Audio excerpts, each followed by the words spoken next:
Welcome to iLecture Online. Now let's take a look at the slope-intercept form, or also called the slope y-intercept form.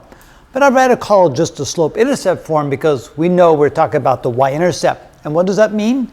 Well, the slope-intercept form of the equation, y equals mx plus b, contains the slope of the equation and the place where the line crosses the y-intercept. So here we have some examples. Notice that they all cross at the very same point right here, when y is equal to 3, and so that's indicated with this number right here. This constant at the end, that is the place where the line crosses the y-axis, and therefore that's called the y-intercept. Now notice that some lines are quite steep, some lines are not so steep, some lines are sloped downward. Notice whenever the line is sloped downward, we have a negative slope, because instead of a rise, we have a drop, and so the drop is indicated by the negative number. Now notice that the steeper the line, the bigger the number. The steeper the line, the bigger the slope, be it negative or be it positive.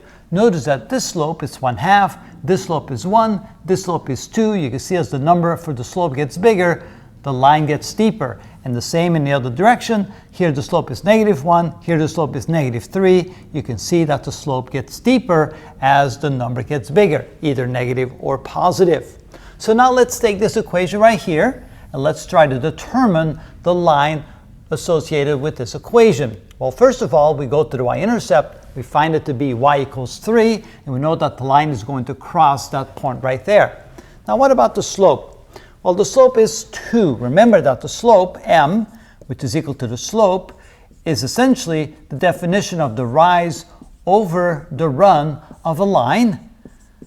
In other words, we start from some point right here, and then we go to another point, and notice to get there, I have to travel to the right, and I have to travel upward. This is known as the rise, and this here is known as the run. And the ratio of the rise to the run is considered the slope. So in this case, since it's 2, that would be 2/1. That means for every 1 unit we go to the right, calling the run, we go up 2 units. So starting from this point right here, we go 1 unit to the right and 2 units up. And there's another point on the line. Then we go 1 more unit to the right and 2 more units up. And there's another point on the line. And if we then connect these points, like so, you can see that then represents, that line there on the xy plane, or represents the equation right here, y equals 2x plus 3. So y equals 2x plus 3 is the, what we call slope plus y-intercept equation format representative of that straight line. Now we'll talk about some other types of equations associated with straight lines, but notice that the slope-intercept form is definitely the most useful one because it gives you immediate information where it crosses the y-axis and how steep the line is, the slope of the line.